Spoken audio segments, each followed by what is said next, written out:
अरे कभी तो एकांत में बैठकर सोचो, तुम्हारे अब जीवन का लक्ष्य श्री जी ने क्या दिया है, क्या दिया है? क्या धन के द्वारा प्राप्त भोग विलासिता को अभी भोग नहीं चुके और फैलाव करके भोग विलासिता और भोगना चाहते हो? नहीं, ये मन कभी कभी धर्म की आड़ में हमको प्रियालाल से विमुख कर देता है। नहीं, ये धर्म है नहीं, स्थान व्यक्ति के अनुसार धर्म का निरूपण किया गया है। कौन सा स्थान है, उस व्यक्ति की क्या अवस्था है, वो व्यक्ति निवृत्ति मार्ग में है या प्रवृत्ति मार्ग परक, तब उसके। इसीलिए पूरा मेडिकल स्टोर दवाइयां हैं, पर वो सब हमारे लिए नहीं है। डॉक्टर ने जो पर्चा में हमारे लिए लिखा वही लेके खाओ जाके, नहीं तो उसमें दवा है लेकिन मर भी जाओगे। मनमानी दवा नहीं खानी, डॉक्टर के आदेश अनुसार। ऐसे ही शास्त्र और सिद्धांत मेडिकल स्टोर हैं, सदगुरु वैद्य हैं, तुम्हारे लिए जो दवा दे रहे हैं केवल वही तुम्हें सूट करेगी, वही तुम्हें परमार्थ पथ में आगे बढ़ाएगी। तुम्हें मन से दवा नहीं लेनी कि पीली वाली तो नहीं, वो हरी वाली, ये कड़वी है वो मीठी दीजिए। मीठी दवा हो सकता है तुम्हारे लिए जहर का काम कर जाए। श्रीपाद कह रहे प्यारे, ये संपत्ति अनेक विपत्तियों की जननी है, दुख यो न यहा, इससे दुख ही प्रकट होगा। तुम जिसे प्राप्त करने के लिए चले हो तो ये अपने मन का रंजन और लोगों के मन का रंजन करना बंद कर दो। एकांत में बैठ करके मंत्राकार वृत्ति करने के लिए मन तुम्हारा सलाह नहीं देगा, वो सलाह देगा फैलाव करके उसमें राजी होना, क्योंकि बातचीत करने को मिलेगी, घूमने को मिलेगा। मन को एकाग्रता से नाम मंत्र में लगाना, कांपता है। देख लो, आप सब बैठे हो, मन को एकाग्र करके नाम में या मंत्र में लगाना, कांपता है मन। अभी उसको बाहरी कार्यों में लगाओ, राजी हो जाएगा, लेकिन उसको अंतर कार्य में लगाओ, अंतर्मुख करके नाम में मंत्र में, फिर सेवा करो। उसके लिए तो आपको समय देना पड़ेगा, पहले एकांत अभ्यास के लिए मन को राजी करना पड़ेगा। किसी तरह गुरु कृपा फंसा करके तुमको संसार के फांसी से काट करके ये अवसर दे रही है कि तुम अपने मन को एकाग्र करके प्रियालाल में लगा दो। अब अगर ये चूक कर दी तो बार बार तो बनत नहीं। या संजोग अनूप मानुस्तन वृंदा विपिन रसकन संग विरूप, सब यहीं कहीं धरा रह जाएगा। तुम्हारी चित्त वृत्ति कहां लगी वो परिणाम तुम्हारे साथ जाएगा। बहुत ध्यान देने योग्य बात महापुरुषों की है, अपने मन का रंजन और लोगों के मन का रंजन। जब हम वृंदावन आए हैं तो श्री जी को रिझाने आए हैं, सामने वाला आके खड़ा हो गया, राधे श्याम राधे श्याम। अब वो बात कर रहा है, अगर हम बात नहीं करेंगे तो उसको दुख पहुंचेगा। नहीं, दुख नहीं, महादुख पहुंचे। और उस दुख में वो सोचे कि ये हमसे क्यों नहीं बात किया, तब पता चलना चाहिए कि श्री जी से कोई विमुख करने वाली वृत्ति हमारे अंदर है, इसलिए हमसे बात नहीं किया। हमको श्री जी के लाड़नों से बात करने के लिए श्री जी मैं होना पड़ेगा। किसी महापुरुष के पास कोई धनी गया, बहुत सी सामग्री और रुपया रखा, वो अधिकतर मौन रहते, हटाओ, बहुत बुरी तरह से व्यवहार किया, और फेंक दी, सामग्री फेंक दी, हटा दिया।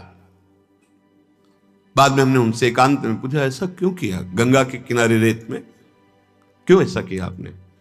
वो कानपुर से आए, इतनी दूर से आए, गाड़ी से आए, यहां गाड़ी आना मुश्किल है, इतनी सामग्री लाए आपके लिए, आप क्यों फेंक दिया?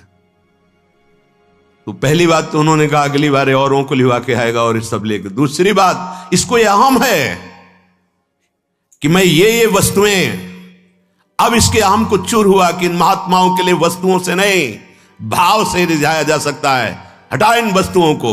अगर उन वस्तुओं को स्वीकार कर लेता तो उसको गर्व होता कि पैसे के बल से, वस्तुओं के बल से एक महात्मा हमारे हाथ जोड़ रहा है, हाँ बड़ी कृपा की, हट ये वस्तुएं हटा। हम भिक्षा से जीते हैं, प्रभु की इच्छा से जीते हैं। अब वहां अगली बार अगर आएगा तो वस्तुओं का बल लेके नहीं आएगा, वो दैन्य होके आएगा कि शायद अगर कृपा कर दे, मैं रो दूं, वो कृपा कर दे, हमारी तरफ देख ले तो अहो भाग्य। वो महात्मा जिसके संग से अर्थ का महत्व खत्म हो जाए, भोगों का महत्व खत्म हो जाए, देहाभिमान गलित हो जाए, उसे संत संग कहते हैं। अगर आपने रुपया चढ़ाया, पैसा चढ़ाया और आपका सम्मान हुआ तो आपका रुपया में महत्व बढ़ेगा, ना कि साधुता में। उसके अंदर धन की महत्ता बढ़ाई जा रही है तो क्या होगा? उसका पतन होगा। साधु संग भगवत रंग रंगने के लिए है। कभी इस बात का हृदय में आदर नहीं होना चाहिए। वस्तु, पदार्थ, धन, संपत्ति ये आदर का हमारे विषय नहीं है। आदर का विषय दैन्यता, भगवत नाम जप, एकांत सेवन, अधिक से अधिक आंतरिक तप में जीवन। आंतरिक शब्द है, आंतरिक तप में जीवन। काम, क्रोध, लोभ आदि इनको सह जाना आंतरिक तप है। क्रोध आ रहा है, शांत हो गए। काम आ रहा है, शांत हो गए, सह गए। ये आंतरिक तप है।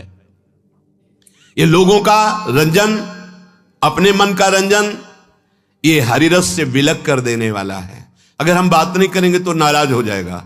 तो हम वृंदावन किसके लिए आए हैं? उसके लिए आए हैं या श्री जी के लिए आए हैं? गुरु जी के लिए आए हैं या उस व्यक्ति के लिए आए हैं?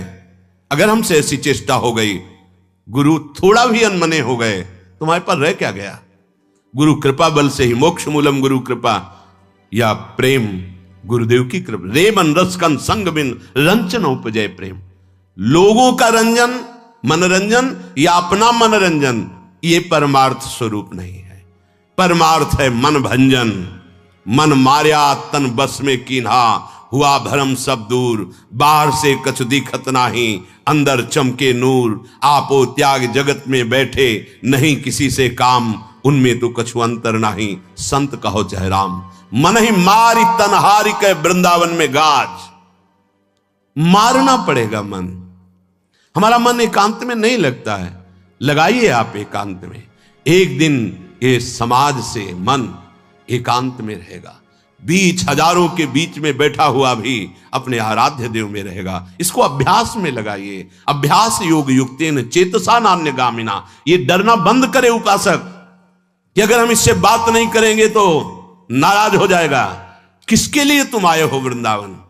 श्री जी के लिए या व्यापार करने के लिए? श्री जी के लिए या प्रपंच मनोरंजन करने के लिए? ये आपको फाइनल अपने अंदर से देखना होगा। आप किसके लिए आए हो? लोक रंजन करने के लिए आए हो या श्री जी को रिझाने के लिए? ये वनवास है, किसके लिए वनवास कर रहे हो? यहां प्रिया प्रीतम के सिवा, हित मित्र के सिवा और कोई हमारा नहीं है। हम उन मित्र को रिझाने आए हैं जो जुगल सरकार हैं।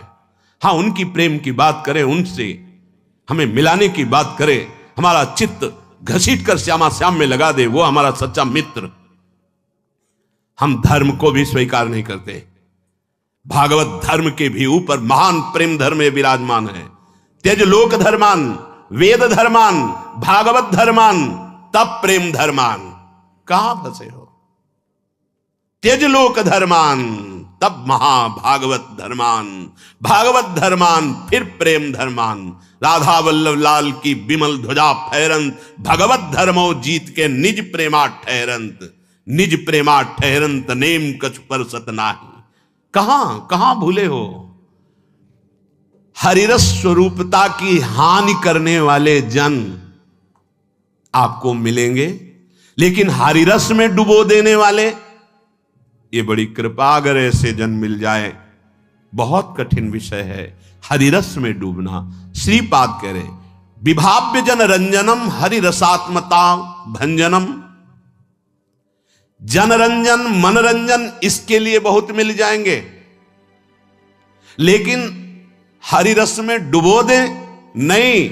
हरिरसात्मता भंजनम, उससे विमुख करने वाले मिल जाएंगे। कोई बिरले ऐसे मिलेंगे जो आपको हरिरस में लगावें, डांट लगा दें। हमारी एक कदम जरा सी भी फिसले हरि से दूर होने की वाली बात हमें नहीं पता है, लेकिन वो हमें डांट लगा दे, नहीं इधर चलो। तो नाचना चाहिए कि अब मेरा कैसे पतन हो सकता है जब हमारे गुरुदेव, हमारे आराध्य देव हम पर दृष्टि रखे हैं। नाचना चाहिए। एक कदम भी हमको फिसलने नहीं देंगे। बलिहार है कि आपने अपनी करुणा से हमको ऐसा पकड़ा है। भजो परति भूषण परम धाम वृंदावनम। श्रीपाद कह रहे हैं, यदि आप इस रस को प्राप्त करना चाहते हैं तो वैराग्य रस योग रस, साधना रस का सबसे बड़ा परिणाम प्रेम रस, और उस प्रेम रस को प्रदान करने वाला परम धाम वृंदावनम, ये परम धाम वृंदावन आपको मिला है। श्री वृंदावन दास जी महाराज एक पद में वर्णन करते हैं, राधा कानन शरण मना परी, टरी जाती है आयु रात दिन, रसना प्रेम सहित कही हरि हरि, राधा कानन शरण मना परी। ईमानदारी से यदि तुम्हारा श्वास के साथ मंत्र नाम जब चल रहा है तो माला मत लीजिए, हमें कोई परेशानी नहीं, लेकिन बेईमानी नहीं। अगर मंत्र नाम नहीं चल रहा तो हाथ में माला होना चाहिए। ये तुम्हारी बड़ी सावधानी की वृत्ति पैदा करेगा माला, ये कोई खिलवाड़ नहीं है। अगर वास्तविक ईमानदारी से आपका निरंतर नाम मंत्र श्वास के द्वारा चल रहा है तो प्रणाम है, हम इस पर जोर नहीं देते। और अगर आपका नहीं चल रहा तो बेईमानी मत कीजिए। माला से बहुत नाम जब बढ़ता है, एक एक श्वास सावधानी पूर्वक चल रहा है तो ठीक है, नहीं तो मन है दो चार नाम चलाएगा, भाग के संसार में भटकेगा और फिर तुम्हारा मन प्रपंच में फंसा देगा। बहुत सावधानी की जरूरत है। एक एक श्वास में जब 20 वर्ष अभ्यास किया गया है तो दिल के धड़कन के साथ वो चलता है। उसे माला की जरूरत नहीं, ना अंगुली से गिनने की जरूरत है, ना सोचने की जरूरत है, ना चिंतन की जरूरत है। जैसे एक विषयी पुरुष का स्वाभाविक विषय चिंतन होता है, ऐसे एक महाभागवत का स्वाभाविक अभ्यास सिद्ध होने पर नाम मंत्र रूप लीला ऐसे चलता रहता है। अभी प्रारंभ की साधना में प्रवेश भी नहीं हुआ, ना हाथ में माला है, ना भगवत चिंतन की वृत्ति है, खाली बैठे हैं तो प्रपंच का चिंतन होगा। कई बार कहा है, नियम रूप में दिया है, पर जब आप स्वीकार नहीं करेंगे तो कैसे चलेगा। आपके हाथ में चाहे आजकल वो नया चला है काउंटर, ऐसे अंगुली में फंसा लिया, कितना बढ़िया है। एक कम से कम मन को अच्छा लग रहा है कि 10,000 नाम हो गए, उसको सुख मिल रहा है। प्रियालाल के 10,000 नाम जप लिए, आज 11,000 जप लिए, आज 20,000 जप लिए। ये बोले इससे अभिमान बढ़ेगा। हम कह रहे हैं ना, ये अभिमान बढ़ना चाहिए और लोभ बढ़ना चाहिए कि आज 10,000 किया, कल 15,000 करेंगे, 20,000 करेंगे, 1,00,000 अब कल, अब 1,50,000 होने लगा है। बड़े अहोभाग्य। अरे मंगल में प्रभु के नाम का हृदय में संचय करने का भाव आ जाए। अब ऐसे जब स्वाभाविक नाम चल रहा है तो धन्याति धन्य, नहीं चल रहा तो आप अपने साथ बेईमानी मत कीजिए। टरी जाती है आयु रात दिन, ये भगवान भुवन भास्कर उदय होकर आपकी जीवन को नष्ट कर रहे हैं। दिन गया, रात्रि आई, रात्रि गया, अब पता नहीं दिन पूरा हो कि आज का ना हो। सच्ची बात, बड़ा भयावह है ये मृत्यु लोक। ऐसी कल्पनाएं प्लानिंग हो रही कि लगता है अजर अमर हम हैं। आगे से आगे की 7 पीढ़ी सुख भोगते रहे, इतना व्यवस्था कर ले हम। 7 मिनट का भरोसा नहीं कि जिनके लिए हम 7 पीढ़ी की सोच रहे हैं वो 7 मिनट रहेंगे कि नहीं, या जिससे सोच रहे हैं ये रहेगा कि नहीं। बड़ा भयावह विषय। तुम्हें भय नहीं लग रहा? माया की तरफ से निर्भय हो तो महाभय को प्राप्त हो जाओगे। भजन की तरफ वृत्ति जोड़ो, फिर निर्भय हो तो परमानंद को प्राप्त हो जाओगे। बहुत विचित्र दशा है। भगवान कृपा करके साधु समागम देते हैं, उस साधु समागम को बिल्कुल बिल्कुल कामना से युक्त होकर के खो देता है। ये छोटी छोटी पर्चियां, छोटी छोटी कामनाएं, ये प्रारब्ध के अनुसार हैं। सुनो भरत भावी प्रबल, वशिष्ठ जी कह रहे, जिनको भगवान वशिष्ठ कहा जाता है, जो भगवान श्री राम के कुल गुरु पद पर विराजमान है, भगवान श्री राम को उपदेश कर रहे, वो भरत जी से कह रहे, सुनो भरत भावी प्रबल, बिलख कहो मुनिनाथ, हानि लाभ जीवन मरण जस अपजस विधियात। ये विधान पहले से हो चुका है। संतों के पास क्यों जाया जाता? विधान को मिटाने के लिए, पलट देने के लिए। तुम्हारे भाग्य में नहीं लिखा भगवत प्राप्ति, खूब अखंड भजन करोगे, ये नहीं लिखा है भाग्य में, ये कृपा से है। जब कृपा से साधु समागम मिला तो भव समुद्र से मुक्त होने का अवसर। जैसे आपके संतान नहीं हो रही, मत चिंता करो, आपका अंतिम संस्कार और पिंडदान जो पुत्र नहीं कर सकता वो गोपाल जी कर देंगे। गोपाल को अपना पुत्र मान लो और प्यार करने लगो, वो सब संभाल लेंगे। आपको लगता है कोई सेवा करने वाला तो हो? संसार का पुत्र कोई बिरला भगवत मार्ग में चलने वाला होगा जो माता पिता की सेवा प्राणपन से भगवत भाव से करता हो। नहीं, पढ़े लिखे देश विदेश बहुलिए घूम रहे हैं और माता पिता घर में वो अंदर से मोह में आसक्त जल रहे हैं और शरीर कार्य करने लायक नहीं रह गया। देखो ना, आप देखो, अगर गोपाल जी का तो जब वयोवृद्ध हुए श्रीधर बाबा, तो हम इसलिए उदाहरण देते कि देखो भगवान के दासत्व की महिमा। उन्होंने किसी को मंत्र नहीं दिया, किसी को शिष्य नहीं बनाया, कभी जीवन में परिचय नहीं बनाया। ऐसे महापुरुष इतना बस एक गमछा टाइप लपेट लेते, पूरा ऐसे एक झोली टांग ली, एक छड़ी, बस कोई कह ही नहीं सकता था महात्मा बाहर के भाव से, नहीं, एकदम दैन्य किंचन। जब वृद्धावस्था आई, उठने लायक नहीं रह गए, तो जानते हो दसियों साधु होड़ लगती थी कि आज हम शौच धोएंगे। नहीं, तुमने कल धोया था।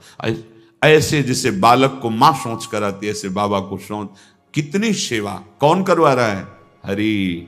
ये गोपाल जी जिनको अपना मान लिए और अपने को गोपाल जी के चरणों में समर्पित कर दिए, अब उनके पितर के 21 पीढ़ियां तर जाएंगी। तो जैसे किसी के मन में हो कि पुत्र, शास्त्रों में आया है पुत्र नहीं होगा तो पुत्र नाम के नरक में। पुत्र का तात्पर्य संतान से होता है, कोई संतान होनी चाहिए, ऐसा गृहस्थ धर्म में शास्त्रों ने वर्णन किया है। एकादश स्कंद में भगवान ने कहा है जो मेरी भक्ति से युक्त हो जाता है वो सब ऋणों से मुक्त हो जाता है।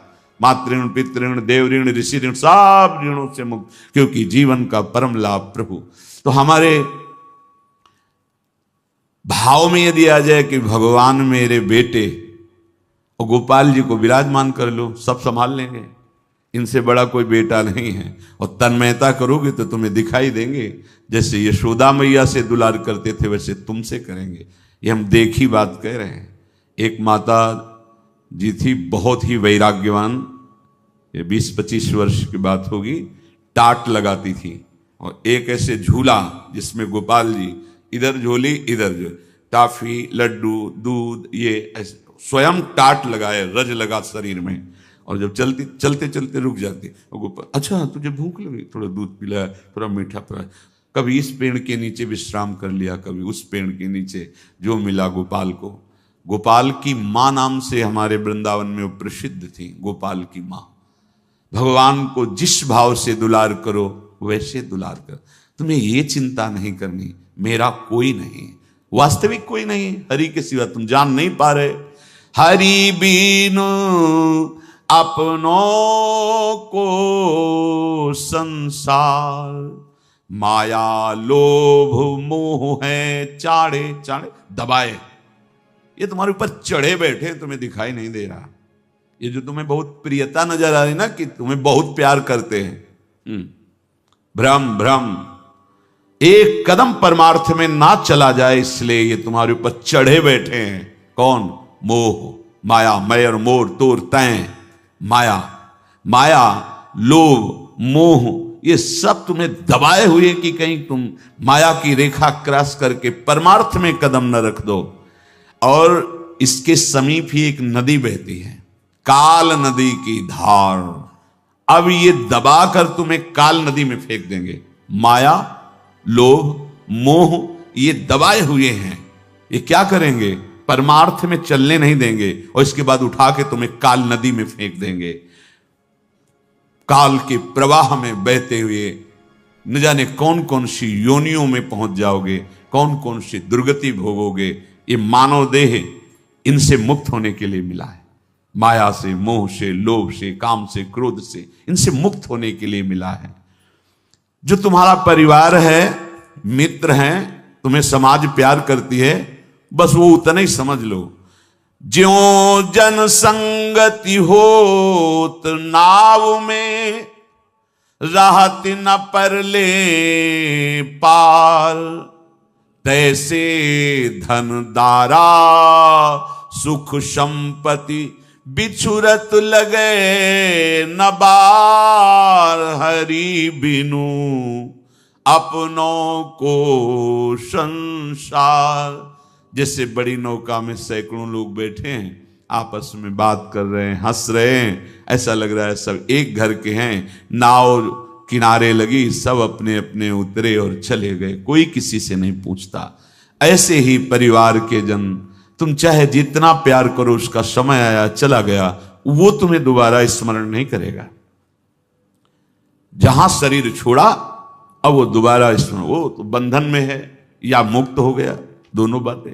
जो भजन करने वाले वो मुक्त हो गए, जो माया से युक्त है वो बंद कर अन्य कर्मों का दंड भोगते हुए फिर अन्य योनियों में जाएंगे, और तुम उनकी याद में अपना जीवन रो रो के बिता दोगे। कह रहे कि मत अंदर से राग करो। जैसे नौका में बैठे अपने अपने उतर गए, स्टेशन में बैठे हंसकर बातें कर रहे हैं, चाय पी रहे हैं, जी आप कहाँ के हो, आपको कहाँ जाना, बातें हो रही, गाड़ी आ गई, वो बात छोड़ा, अपनी गाड़ी में बैठा चला गया। बात करते करते प्राण निकल गए, खाते खाते प्राण निकल गए, चल रहे हैं प्राण निकल गए, हंस रहे हैं प्राण निकल गए, नाच रहे हैं प्राण निकल गए। कितने ऐसे आपको, क्यों प्राण निकल गए? समय आ गया, समय रूपी गाड़ी में बैठे चले गए, कौन तुम्हें पूछता है? तुम राग किए हो तो जीवन बर्बाद करो। ऐसे ही ये धन, ये शरीर, ये संबंध, अगर आपने इनमें भगवत भाव, भगवत समर्पण नहीं किया तो धोखे में तुम्हारा पूरा जीवन नष्ट हो जाएगा। मानुष जन्म नाम नर हरि को, ये मिले न बारंबार, इही तन छन भंगुर के कारण, गर्वत कहा गंवार। ए मूढ़, ये मनुष्य का जन्म और भजन करने का समय, ये दो बार बार नहीं दिए जाते, बार बार तो बनत नहीं। ये समझ लो दुर्लभ वस्तु आपको प्राप्त है। सुत दारा धन लक्ष्मी पापियों के घर होए, संत समागम हरि कथा तुलसी दुर्लभ दो। सूरदास जी कह रहे मानुष जन्म नाम श्री हरि को, ये मिले न बारंबार, यही तन क्षण भंगुर के कारण, गर्वत कहा गंवार, हरि बिनु अपनों को संसार। ऐ मूढ़, ऐ अहंकारी, किस बात का अहंकार कर रहा है? धन संपत्ति, शरीर बल, लोक बल, व्यवहार बल, ये सब क्षण में नष्ट हो जाने वाला है। यही तन क्षण भंगुर, तुम्हारा शरीर भी क्षण भंगुर, ये सब क्षण भंगुर। दो चीजें दुर्लभ हैं, क्या? मनुष्य शरीर और भजन करने का समय। एक बड़े महापुरुष के समीप बैठे हुए थे, बहुत कम बोलते थे, तो बोले, बच्चा, गांव की भाषा, गांव की, ये लाल कपड़ा पहन लिए हो तो जानते हो किसका मतलब क्या है? और नहीं स्वामी, संतोष है, जितना ले सको इसलिए अपना ज्ञान मत बघारो उनके सामने। और प्रायः दो चार बातें जो सीख ली जाती ना, तो बड़े महापुरुषों के सामने जाकर वही बातें हम, मतलब हम अपने को ज्ञानी सिद्ध करना चाहते। अरे तुम्हें जितना आता है वो तो आता है, उनसे लो, जहां आए हो लेने, चुप रहो। जानते भी हो तो तुम अपनी बुद्धि के विषय को जानते हो, और वो बुद्धि से जो अतीत तत्व है उसके ज्ञाता है, तो उनकी बात सुनो। पर प्रायः देहाभिमानी जीव ऐसा नहीं, वो आके अपनी बात, हाँ शांत रहो, समझ रहे तुम बहुत जानकार हो, पर जितना जानकार हो अपने आचरण में उतार पाए, अब मुंह बगाड़ देंगे। हाँ, जितना जानते हो उतना जीवन में उतार पाए नहीं, तो फिर ज्ञान किस बात का? तो महापुरुषों के सामने चाहे जितना ज्ञान हो। एक आए थे, वो हमें तो प्रभु का उनका नाम भी याद नहीं आ रहा, जो बहुत उनकी पदवियां थी आचार्य की, विद्वान संस्कृत के, वेद के, व्याकरण के, क्या क्या ऐसे, इतनी दैन्यता। तब लगा कि जो शास्त्र में लिखा है विद्या विनयम ददाति, वो साक्षात उनमें देखने को मिला। आंखों में आंसू, साष्टांग दंडवत करके ऐसे दैन्य, ऐसा लग रहा था कि ये क्या कुछ जान। और जब डिग्रियां उनकी दिखाई तो बड़े बड़े शंकराचार्य उनके पढ़ाए हुए, उनके शिष्य, भगवान के जो मठ हैं आदि गुरु भगवान शंकराचार्य, उनके पढ़ाए हुए कई ऐसे, और उनकी छवियां दिखाई जो उनका पूजन कर रहे हैं वो ऐसे। तब लगा कि हाँ, विद्या का जो स्वरूप है वो अहम रहित होकर दैन्य प्रदान, विनय प्रदान करने वाला। और हम लोग दो चार बातें जानते हैं तो वो हम जाकर संतों के सामने, ऐसे धोखे में मत रहो भाई। ये मन बहुत विचित्र है और अहम बहुत विचित्र है। हाँ, बहुत विचित्र है। इसीलिए गुरु बिनु भव निधि तरह न कोई, चाहे शिव विरंच सब। वो जब दृष्टि पड़ती तब लगता है छल कपट से तुझे भुलावे में डालने वाले, अब इस मन को और अहम को हम देख लेंगे, बस तुम भागना नहीं।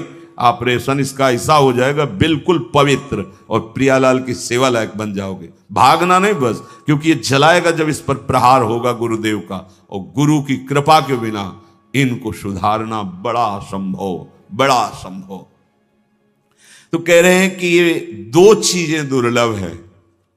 पकड़ो दुर्लभ बात, मनुष्य जन्म मिल गया, कृपा से मिल गया, और समय भजन के लिए। तो उन महापुरुष ने कहा, ये लाल कपड़ा रंगा के आप घूम रहे हो तो जानते हो इसका मतलब? नहीं महाराज जी, हम नहीं जानते।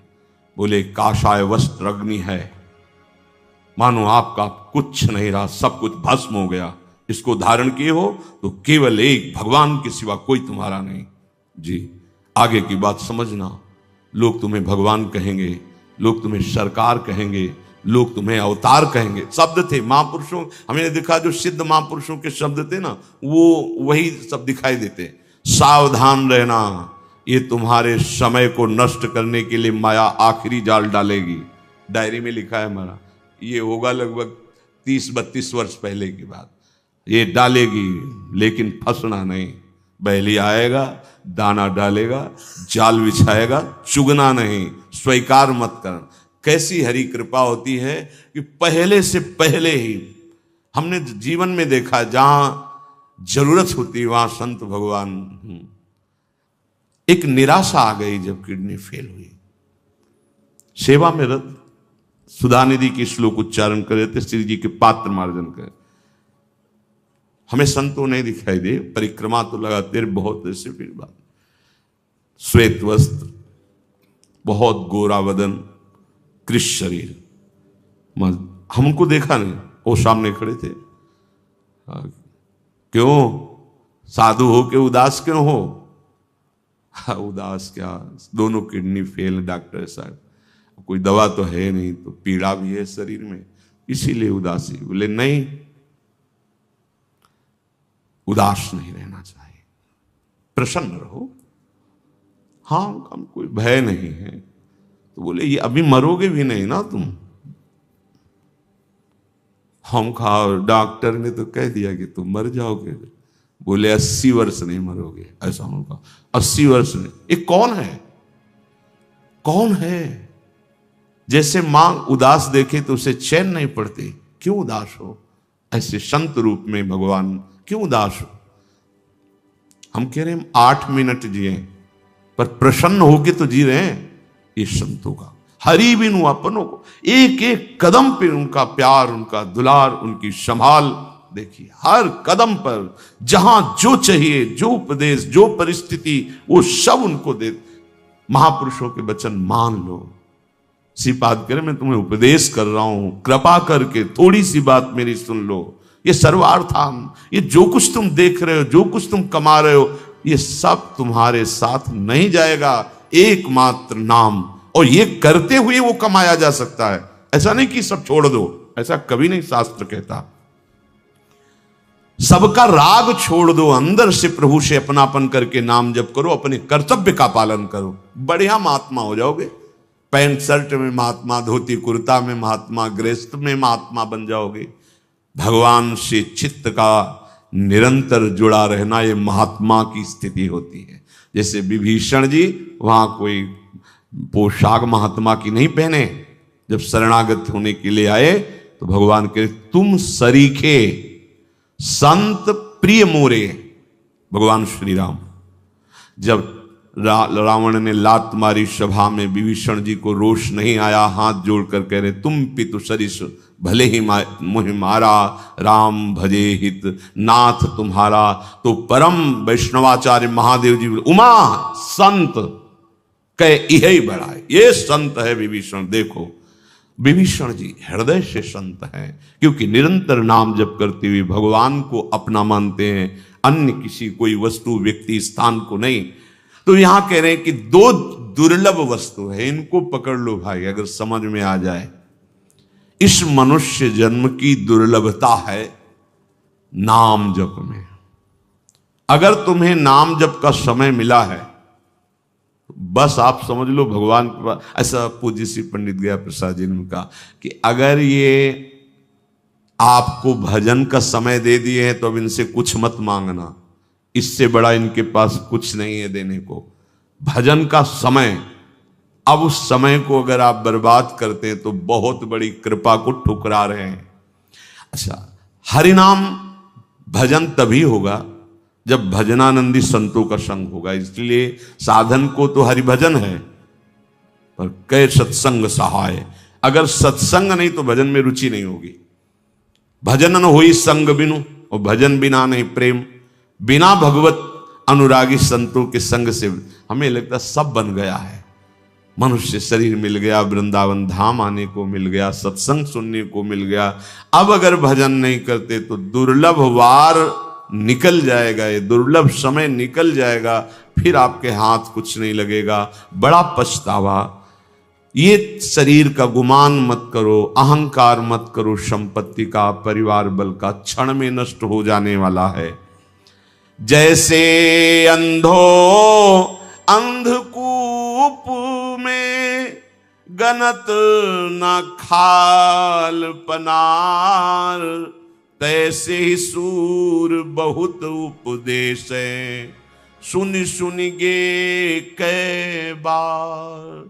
हरि बिनु अपनों को संसार।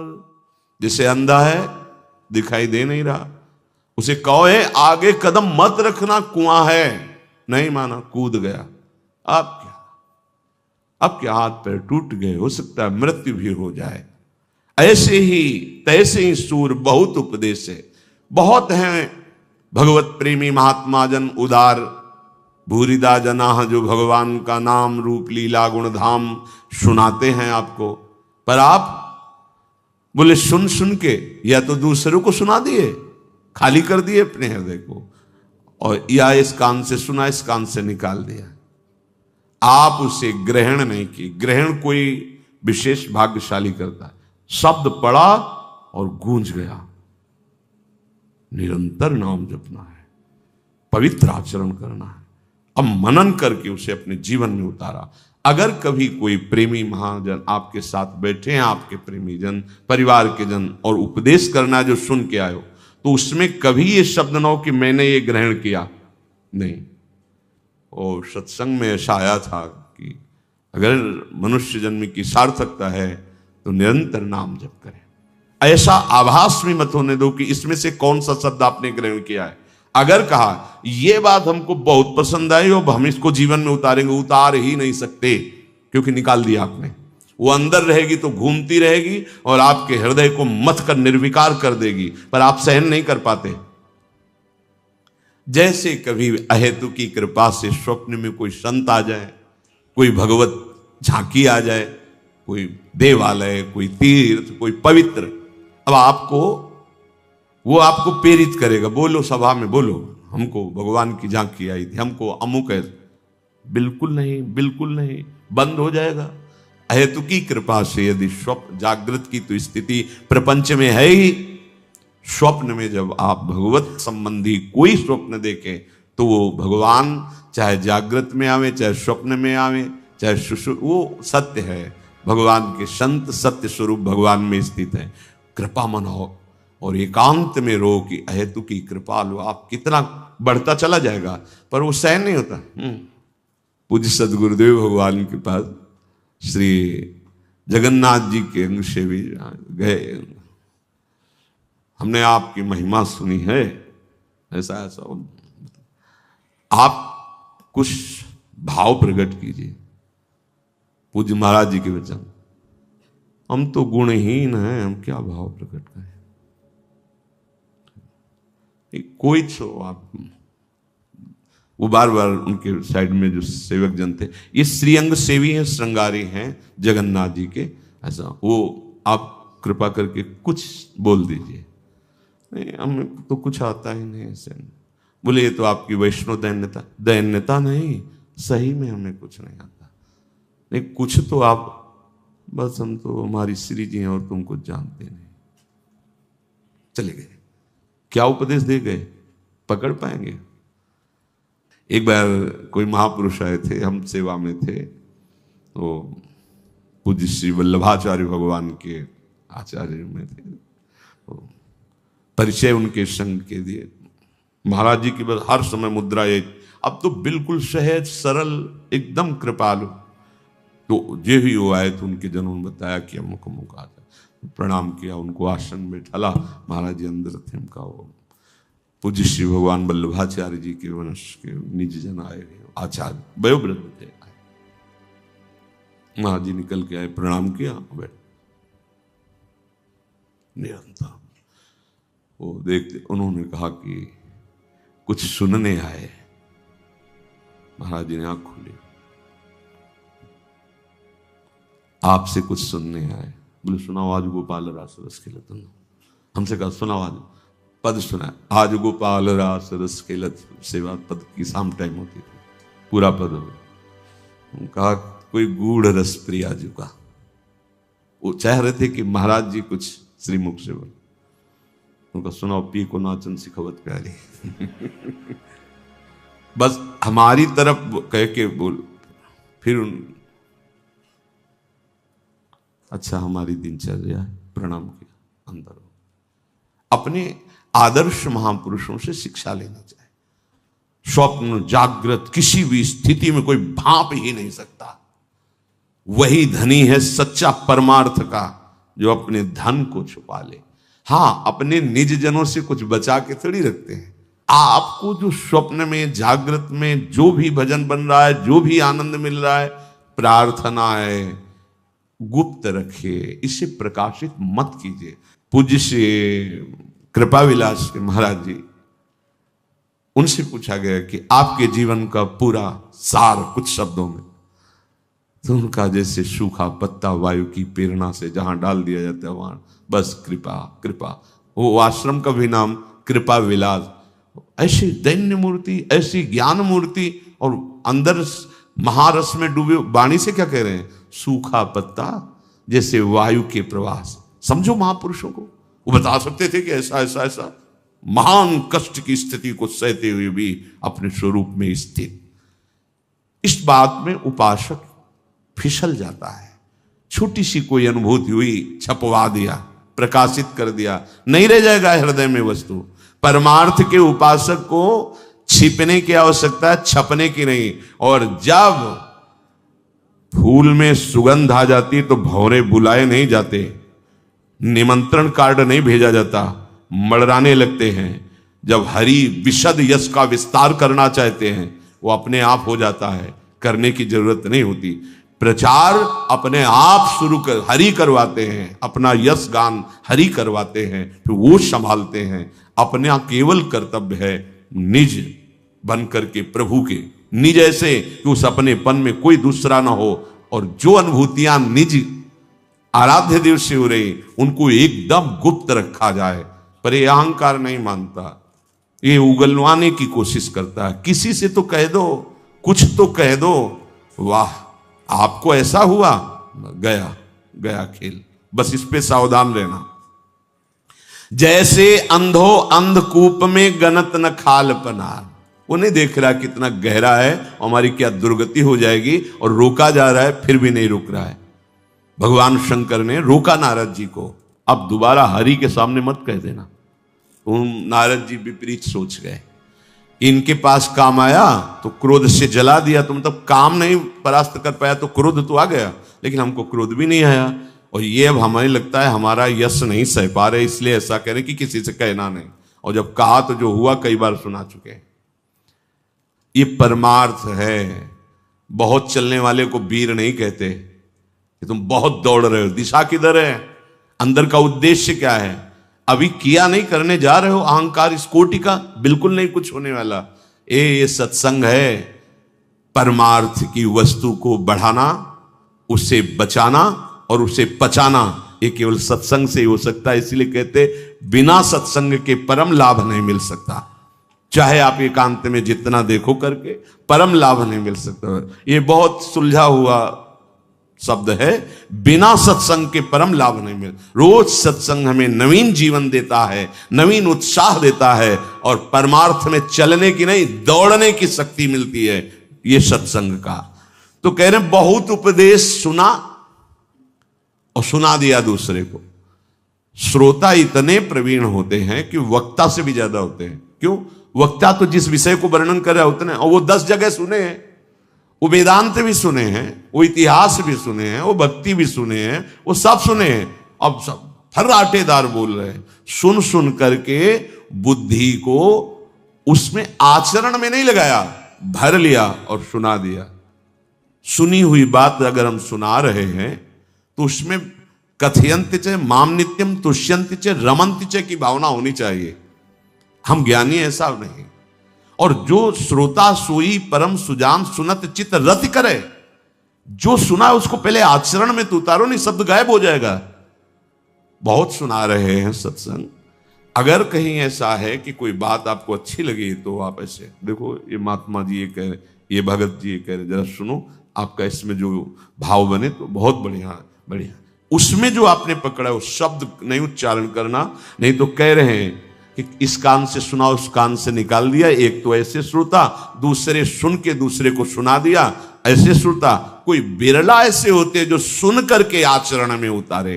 तो श्रीपाद कह रहे हैं मेरी बात सुन लो, ये जितना जो कुछ है तुम देख रहे हो तुम्हारे काम में नहीं आएगा, आखिरी में थोड़े दिन का खेल है, यहां से जाओगे। इसलिए अपने मन को समझाओ कि हरि नाम हरि भजन जैसे बने, भाव को भाव अनखालस हो, नाम जपत मंगल परम मंगल हो जाएगा।